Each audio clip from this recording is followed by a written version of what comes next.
Good morning all of you, अस्सलाम वालेकुम। कैसे हैं बच्चों? उम्मीद करता हूँ आप लोग खैरियत से होंगे और अच्छे से घर में पढ़ाई कर रहे होंगे। आज हम लोग क्लास 10th यानी फिजिकल साइंस का पहला चैप्टर अबाउट आवर इन्वायरमेंट का थर्ड लेक्चर यानी तीसरा क्लास पढ़ने वाले हैं। और आज की इस क्लास में हम लोग एक बहुत ही इम्पोर्टेंट टॉपिक जिसे द ओजोन लेयर कहते हैं, इसका क्या महत्व है, ये किस चीज़ से मिलकर बना हुआ है, उसके बाद इस लेयर का क्या इम्पोर्टेंस है, और ये लेयर अगर ख़त्म हो जाए, डिप्लेट हो जाए या डिस्ट्रक्शन हो जाए तो हमारे अर्थ को क्या क्या मुसीबतों का सामना करना पड़ सकता है। तो शुरू करते हैं क्लास को। यदि आप क्लास को देख रहे हैं तो शुरू से अंत तक बने रहिएगा क्लास में, तभी आपको ओजोन लेयर से जुड़ी हुई जितने भी मालूमात होगा, सारी मालूमात आपके दिल व दिमाग में बस सकते हैं, आप अपने दिल व दिमाग में बसा सकते हैं।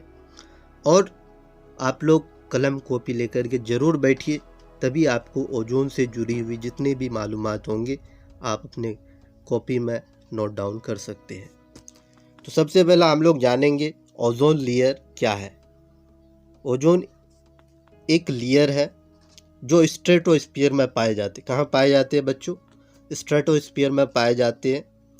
इसका अप्रोक्स 25 से 35 किलोमीटर यानी स्ट्रेटोस्फीयर के 25 से 35 किलोमीटर तक फैला होता है। स्ट्रेटोस्फीयर कितना में होता है? स्ट्रेटोस्फीयर 16 किलोमीटर से 50 किलोमीटर तक स्ट्रेटोस्फीयर होता है। तो ये स्ट्रेटोस्फीयर में पाए जाते हैं, ओजोन लेयर स्ट्रेटोस्फीयर में पाए जाते हैं। तो शुरू करते हैं क्लास को। पहला जो पॉइंट है, in 1970 scientist notice that the ozone layer is the in the stratosphere. 1970 में यानी 1970 में साइंटिस्ट ने सबसे पहला नोटिस किया था कि ओजोन लेयर स्ट्रेटोस्फीयर में पाए जाते हैं। कहाँ पाए जाते हैं? स्ट्रेटोस्फीयर में। ऑब्जेक्टिव क्वेश्चन बन सकता है, ओजोन लेयर कहाँ पाए जाते हैं बच्चों? स्ट्रेटोस्फीयर में पाए जाते हैं। कब? 1970 में साइंटिस्ट नोटिस किया था। दूसरा पॉइंट है, approx 90% layer of ozone present in stratosphere. 90% जो लेयर है ओजोन का वो स्ट्रेटोस्फीयर में पाए जाते हैं। 90% लेयर स्ट्रेटोस्फीयर में पाए जाते हैं। तीसरा पॉइंट है, from the surface earth surface they spread above 25 to 35 kilometre. हमारे जो अर्थ सरफेस है, सी लेवल है, अर्थ क्रस्ट है जहाँ हम लोग रहते हैं, वहाँ से ये 25 से 35 किलोमीटर तक फैला हुआ है। तो ये 10 किलोमीटर होता है। ओजोन लेयर कितना होता है? 10 किलोमीटर, 10 किलोमीटर होता है स्ट्रेटोस्फीयर में। चौथा पॉइंट को हम लोग समझते हैं, ozone layer absorb the harmful ultraviolet radiation. Ozone layer क्या करता है? सबसे ज़्यादा हार्मफुल रेडिएशन, जिसे हम लोग अल्ट्रावायलेट रे या अल्ट्रावायलेट रेडिएशन कहते हैं, जो सूरज से आता है और इससे हम लोग को क्या करता है? बचाता है। इस हार्मफुल रे से हमारी रक्षा करता है, हमें इस हार्मफुल रे से बचाता है। तो ओजोन O3 का बना होता है, ऑक्सीजन के 3 एटम से मिलकर बना होता है, जो स्ट्रेटोस्फीयर में पाए जाते हैं। इसका काम होता है हार्मफुल अल्ट्रावायलेट रेज को रोकना, एब्जॉर्ब करना, एब्जॉर्ब करके वापस उसी दिशा में मोड़ देता है। अगर ये हमारे अर्थ सरफेस तक पहुंच जाए तो जितने भी लिविंग ऑर्गेनिज्म है, सारे लिविंग ऑर्गेनिज्म जलकर राख हो जाएंगे। कोई भी लिविंग ऑर्गेनिज्म, जीव जंतु जितने भी जानदार है, सारे जानदार जलकर मर जाएंगे। इतने खतरनाक, इतने हार्मफुल रेज है अल्ट्रावायलेट रेज, जिसको हम लोग यूवी रेज कहते हैं। इस रेज को रोकने का काम ओजोन लेयर करता है। और ये ओजोन लेयर एक बहुत बड़ा रोल प्ले करता है एटमॉस्फेयर के लिए। हमारे अर्थ क्रस्ट में जितने भी जीव जंतु हैं, सारे जीव जंतु को जीवित रखने के लिए ओजोन लेयर का एक बहुत बड़ा योगदान है। यदि ओजोन लेयर डायरेक्टली हमारे अर्थ तक पहुंच जाए तो इंसान को तरह तरह की बीमारी हो सकती है, जैसे स्किन कैंसर, दिखाई कम देना, डीएनए में परिवर्तन, चेंजेस, तब्दीली, जिससे यानी अलग अलग बच्चे पैदा होंगे, उसका शेप साइज सही नहीं होगा, इस तरह की बीमारी हो सकती है। तो ओजोन लेयर एक बहुत ही महत्वपूर्ण इम्पोर्टेंट लेयर है जो अभी डिप्लीट होना शुरू हो चुका है, यानी डिस्ट्रक्शन होना, तबाही के तरफ जाना शुरू हो चुका है। इसको तबाही कौन कर रहा है? हम लोग कर रहे हैं। क्यों? क्योंकि CFC गैस, क्लोरोफ्लोरोकार्बन, जितने भी ग्रीन हाउस गैस है, जितने भी हम लोग इंडस्ट्रीज़ यूज़ कर रहे हैं, एरोप्लेन यूज़ कर रहे हैं, उससे नाइट्रिक ऑक्साइड रिलीज होता है। और ये nitric oxide, CFC gas, methane gas, carbon dioxide gas, carbon monoxide gas, ये कहाँ से रिलीज होता है? व्हीकल से, जितने भी रेफ्रिजरेटर यूज़ कर रहे हैं। और इससे क्या होगा? ओजोन लेयर डिप्लीट तो होगा ही। तो ओजोन लेयर अब डिप्लीट होना शुरू हो चुका है, तो हम लोग को चाहिए ओजोन को बचाए। 5वां पॉइंट है, ozone layer are made up of 3 atoms of oxygen.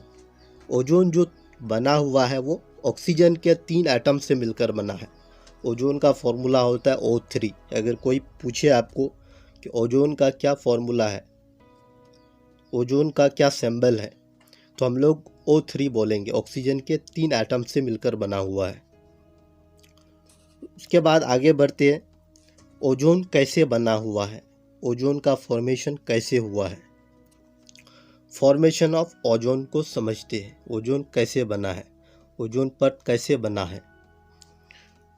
तो ओजोन परत ऑक्सीजन के 3 एटम से मिलकर बना है, ऑक्सीजन के 3 एटम से मिलकर बना हुआ है। In stratosphere the ultraviolet rays react with oxygen molecule by photolytic decomposition reaction and break in 2 oxygen atom. तो ओजोन लेयर कहाँ पाए जाते हैं? स्ट्रेटोस्फीयर में। तो स्ट्रेटोस्फीयर में ऑक्सीजन के साथ ये रिएक्ट करता है। किसके साथ? ऑक्सीजन अल्ट्रावायलेट रे के साथ रिएक्ट करता है। सबसे पहला फोटोलाइटिक डिकम्पोजिशन रिएक्शन को समझते हैं। फोटोलाइटिक क्या होगा? जो लाइट के मदद से होता है, ऐसा रिएक्शन जो लाइट के मदद से डिकम्पोज मीन्स टूटना।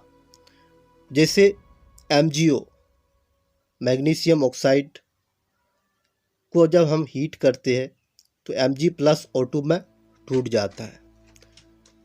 कैसे टूटा? हीट के वजह से, लाइट के वजह से। फोटोलाइटिक यानी लाइट के वजह से डिकम्पोज होना, टूटना।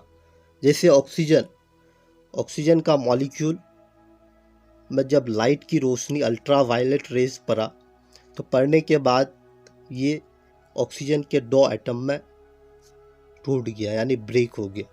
ऑक्सीजन प्लस ऑक्सीजन मिलकर के O2 बना हुआ था। जैसे ही इस पे हम लोग यानी स्ट्रेटोस्फीयर में अल्ट्रावायलेट रे ऑक्सीजन के ऊपर पड़ा, तो ऑक्सीजन 2 एटॉमिक ऑक्सीजन में टूट गया, ब्रेक हो गया। यहाँ H न्यू का मतलब है, ये V न्यू पढ़ा जाता है। H न्यू का मतलब है energy of a photon from UV radiation. Photon क्या है? स्मॉल पैकेट्स ऑफ लाइट है। फोटोन किसको बोलते हैं? Small packets of light. तो स्ट्रेटोस्फीयर में जब ऑक्सीजन मॉलिक्यूल अल्ट्रावायलेट रे के साथ क्या करता है? रिएक्ट करता है, तो वहाँ फोटोलाइटिक डिकम्पोजिशन रिएक्शन होता है। रिएक्शन का अलग अलग टाइप्स है। कॉम्बिनेशन रिएक्शन होता है, दूसरा होता है डिकम्पोजिशन रिएक्शन, तीसरा डिस्प्लेसमेंट रिएक्शन होता है, चौथा डबल डिस्प्लेसमेंट रिएक्शन होता है, तीसरा रिडॉक्स रिएक्शन होता है, 5वां नंबर में रिडॉक्स रिएक्शन मीन्स रिडक्शन और ऑक्सीडेशन। ये सारे हम लोग पढ़ेंगे, एक क्लास बनाएंगे हम इसके ऊपर। तो यहाँ हो रहा है photolytic decomposition reaction. Photolytic means जो लाइट के रोशनी के मदद से होता है। UV रेज क्या है? एक लाइट का रोशनी है। तो जैसे ही ऑक्सीजन मॉलिक्यूल पे UV रेज पड़ा, तो ये ऑक्सीजन मॉलिक्यूल 2 ऑक्सीजन के एटम में ब्रेक हो गया। ऐसे ही ओजोन लेयर बनेगा, अब बनेगा ये ओजोन लेयर। फिर ये ऑक्सीजन का एटम फिर ऑक्सीजन के साथ रिएक्ट करके ओजोन लेयर बनाएगा। The atomic oxygen are very reactive. जो वहाँ ब्रेक डाउन हुआ था O+O में, ऑक्सीजन का मॉलिक्यूल अल्ट्रावायलेट रे के मदद से ब्रेक डाउन होकर के 2 ऑक्सीजन एटम बना था, वो दो ऑक्सीजन एटम क्या होता है, बहुत ज़्यादा रिएक्टिव होता है, वेरी रिएक्टिव होता है, जो ऑक्सीजन मॉलिक्यूल के साथ, किसके साथ, O2 के साथ रिएक्ट करके O3 बनाता है। यह रिएक्शन है, क्योंकि स्ट्रेटोस्फीयर में ऑक्सीजन मॉलिक्यूल किसके साथ रिएक्ट करेगा, O के साथ, यानी ऑक्सीजन के साथ, क्योंकि O2 को दो हिस्सों में ब्रेक डाउन कर दिया था यूवी रेज के मदद से, फोटोलाइटिक डिकम्पोजिशन की मदद से O+O में, यानी दो एटॉमिक ऑक्सीजन में ब्रेक डाउन हुआ था। फिर वो जो एटॉमिक ऑक्सीजन था वो बहुत ज़्यादा रिएक्टिव था, वो ऑक्सीजन एटम ऑक्सीजन मॉलिक्यूल के साथ रिएक्ट करके क्या बनाया, O3 बनाया। O3 क्या है, जिसे हम लोग ओजोन कहते हैं। तो ओजोन कैसे बना है, सबसे पहला तो ब्रेकडाउन हुआ है ऑक्सीजन मॉलिक्यूल का, ब्रेकडाउन होकर के वो ऑक्सीजन मॉलिक्यूल से ऑक्सीजन एटम बना फोटोलाइटिक डिकम्पोजिशन के मदद से। फिर वो ऑक्सीजन एटम बहुत ज़्यादा रिएक्टिव होता है, जो ऑक्सीजन के साथ रिएक्ट करके O3 बनाता है। और ये रिएक्शन क्या है बच्चों, रिवर्सिबल है। रिवर्सिबल मीन्स इससे ये बनेगा O3 बनेगा, फिर O3 से ऑक्सीजन के मॉलिक्यूल और वो बनेगा, तो इसको हम लोग वापस कर सकते हैं, रिवर्स कर सकते हैं, ये रिवर्सिबल रिएक्शन है। तो this O3 molecule are unstable and they react with UV rays. फिर ये जो O3 मॉलिक्यूल्स है, ऑक्सीजन के 3 एटम से मिलकर ओजोन बना। ये ओजोन क्या होता है, बहुत ही लेस रिएक्टिव होता है बच्चों, क्या होता है, वेरी अनस्टेबल होता है, अनस्टेबल होता है, जिसकी वजह से ये क्या करता है, रिएक्ट करना शुरू करता है। This O3 molecule are unstable and they react with UV rays. और ये क्या करता है, यूवी रेज के साथ रिएक्ट करता है, एंड ऑक्सीजन O3 मॉलिक्यूल फिर से प्रोड्यूस होता है, एंड दिस प्रोसेस कंटिन्यू। और ये प्रोसेस चलते रहता है, यानी ये प्रोसेस कंटिन्यू चलते रहता है। इससे ये बनता है, फिर इससे ये बनता है, यानी ये चलते रहता है।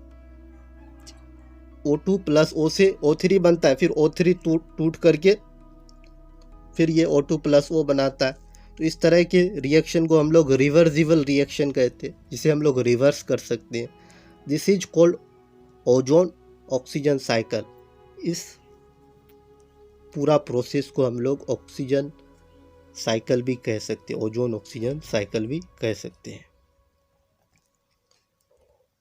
तीसरा टॉपिक है destruction of ozone layer. Ozone layer कैसे तबाह व बर्बाद हो रहा है, कैसे डिप्लेशन हो रहा है। डिप्लेशन मीन्स कैसे सुराख हो रहा है, पेनिट्रेट हो रहा है। ओजोन लेयर कैसे बर्बाद हो रहा है, तबाही की तरफ क्यों जा रहा है ओजोन लेयर, तो उसका जाने का रीज़न है chlorofluorocarbon and the ozone layer. अब पढ़ने वाले हैं। क्लोरोफ्लोरोकार्बन क्या है, एक बहुत ही हार्मफुल ग्रीन हाउस गैस है, जो ओजोन लेयर को डिप्लेट मीन्स सुराख करने में मदद कर रहा है, ख़त्म करने में मदद कर रहा है, जिसको हम लोग शॉर्ट में CFC कहते हैं। क्लोरोफ्लोरोकार्बन एक केमिकल्स का ग्रुप है, जिसे हम लोग क्लोरोफ्लोरोकार्बन कहते हैं, CFC कहते हैं। Were once commonly used in air conditioner, aerosol spray and cleaning machine part. हम लोग CFC का इस्तेमाल एयर कंडीशनर में, जैसे हम लोग जिसको बोलते हैं फ्रिज में यूज़ करते हैं CFC। उसके बाद जो आपका AC है, एयर कंडीशनर है, AC में यूज़ करते हैं। क्लीनिंग मशीन में, मशीन का जो पार्ट्स होता है उस पार्ट्स को क्लीन करने के लिए CFC का इस्तेमाल करते हैं। जो हम लोग एरोजोल यूज़ करते हैं, फॉग वगैरह, तो उसमें भी क्लोरोफ्लोरोकार्बन होता है, जो ओजोन लेयर को डिप्लेट करने में, उसको डिस्ट्रक्ट तबाही करने में मदद करता है। In the London Agreement of 1991, more than 90 countries banned the production and use of CFC except for limited medical use. London में एक एग्रीमेंट हुआ था 1991 में। 90 से ज़्यादा देश ने CFC के प्रोडक्शन में बैन लगा दिया था, रोक लगा दिया था। एक एग्रीमेंट हुआ था 90 देश मिलकर के 1991 में कि CFC के प्रोडक्शन में रोक लगाना चाहिए। इसका यूज़ अभी लिमिटेड वे से करना चाहिए, क्योंकि इससे हमारी जो ओजोन लेयर है, ओजोन लेयर तबाही के तरफ बढ़ रहा है। इस चीज़ को रोकने के लिए एक मीटिंग हुआ था, लंदन एग्रीमेंट मीटिंग कहते हैं। Chlorofluorocarbon and the ozone layer. The ozone layer absorbs the sunlight energy, ultraviolet radiation and protect the earth. Ozone layer क्या करता है बच्चों, अभी हम लोग ऊपर डिस्कस कर चुके। ओजोन लेयर का जो मेन काम है वो यूवी रेज को रोकना, प्रोटेक्ट करना हमारे अर्थ को। यूवी रेज को रोक करके, एब्जॉर्ब करके, जज्ब करके, उसे चूस करके हमारे अर्थ को क्या करता है, प्रोटेक्ट करता है। In the stratosphere the CFC break down the release chlorine.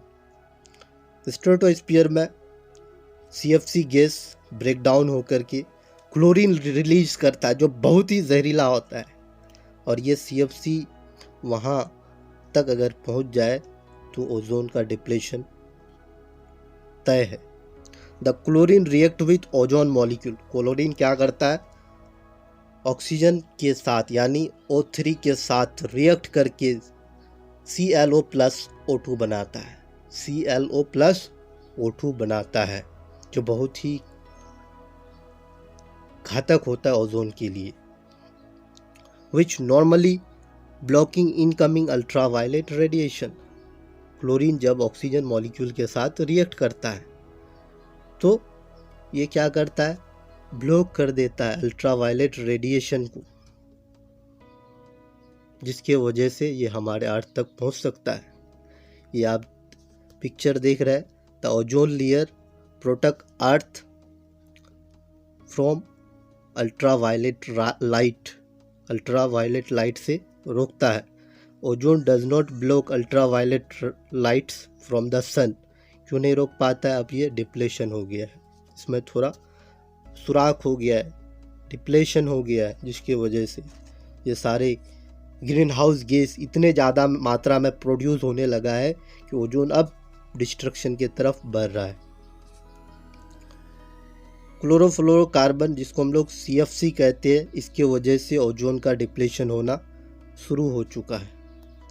The ozone layer protect earth from ultraviolet रे। इससे पहले भी पढ़े, ओजोन का काम होता है अल्ट्रावायलेट रे को एब्जॉर्ब करके उससे वापस उसी दिशा में मोड़ना और हमारे अर्थ को सेव करना, प्रोटेक्ट करना, बचाना। CFC reach the stratosphere and destroying ozone. जब ये हमारे अर्थ सरफेस से CFC ऊपर की तरफ जाता है तो ये CFC O3 के साथ रिएक्ट करके ओजोन को तबाह व बर्बाद कर रहा है। O2 does not block ultraviolet light from the sun, क्योंकि जैसे CFC किसके साथ, CFC क्लोरोफ्लोरोकार्बन एक बहुत ही ग्रीन हाउस गैस है। जब ये ऑक्सीजन मॉलिक्यूल्स के साथ रिएक्ट करेगा तो क्या होगा, ClO+O2 बनेगा। सबसे पहला CFCl3 बनेगा, उसके बाद ये अल्ट्रावायलेट के साथ रिएक्ट करके CFCl2 बनाएगा और क्लोरीन गैस बनाएगा। फिर ये क्लोरीन ऑक्सीजन के मॉलिक्यूल्स के साथ रिएक्ट करेगा, रिएक्ट करने के बाद ClO+O2 बनाएगा और ये O2 ओजोन यानी अल्ट्रावायलेट रे को रोक नहीं सकता, जिसकी वजह से हमारे अर्थ तक पहुंच जाएगा। अब ये है, बता रहे हैं हम अभी। तो स्ट्रेटोस्फीयर लेयर में हवाई जहाज, जितने भी एरोप्लेन है, जेट वगैरह चलते हैं, वहाँ फ्लाई करते हैं, तो उससे नाइट्रिक ऑक्साइड रिलीज़ होता है, क्योंकि जो उसमें फ्यूल यूज़ किया जाता है जेट में या इस एरोप्लेन में, तो उस फ्यूल से नाइट्रस ऑक्साइड या नाइट्रिक ऑक्साइड रिलीज होता है, जो O3 यानी ओजोन के साथ रिएक्ट करके ओजोन लेयर को डिस्ट्रक्ट कर रहा है, तबाह व बर्बाद कर रहा है, ख़त्म कर रहा है। NO जब O3 के साथ रिएक्ट करेगा तो क्या बनेगा, NO2+O2 बनेगा। फिर NO2+O जब रिएक्ट करेगा, नाइट्रिक ऑक्साइड जब ऑक्सीजन के साथ रिएक्ट करेगा तो NO+O2 बनेगा और ये हमारे अर्थ को ऑक्सीजन क्या करेगा, अल्ट्रावायलेट रे को रोक नहीं सकता है। अल्ट्रावायलेट रे को नहीं रोकेगा तो क्या होगा, डायरेक्टली अल्ट्रावायलेट रे हमारे अर्थ सरफेस तक पहुंच जाएगा। उसके बाद कुछ है एंथ्रोपॉइजनिक प्रोसेस। एंथ्रोपॉइजनिक प्रोसेस क्या है? स्ट्रेटोस्फीयर में क्लोरोफ्लोरोकार्बन सूरज से निकलने वाले अल्ट्रावायलेट रे से रिएक्ट करके क्लोरीन पैदा करता है। एक क्लोरीन तकरीबन 1 लाख ओजोन को बर्बाद कर देता है। 1 लाख ओजोन को, ओजोन का जो मॉलिक्यूल है, एक क्लोरीन 1 लाख से ज़्यादा ओजोन मॉलिक्यूल को डिस्ट्रक्ट करता है। ये रिएक्शन है,